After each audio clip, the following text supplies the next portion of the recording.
అప్పుడు తెచ్చుకో అన్నా ఆ కలర్ ఉంటాంటే తిరగకండి నువ్వేం చెప్పుకోండి అక్క నీ కలర్ ఉంటాంటే నువ్వు అనుకో తిరగకండి డబ్బులు పెట్టుకో ఇప్పుడు 9 నెలలు అయితేనే అప్పుడు చెప్తాను నువ్వు అనుకో నేను నువ్వు అనుకో మళ్ళీ ఆర్చిస్తున్నాక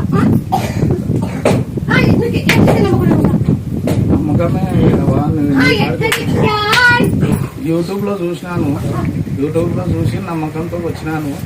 నేను 4 ఏళ్ళు డబ్బు దండి ఖర్చు పెట్టుకున్నా, దండి దేవుళ్ళు తిరిగినా, ఖర్చు పెట్టుకున్నా. ఎక్కడ పోయినా నాకు కనీసం నిలబడాలి. దండి అయిపోయినా 1 లక్ష రూపాయల దాకా చెప్పిన 9వ వారానికి నిలబడి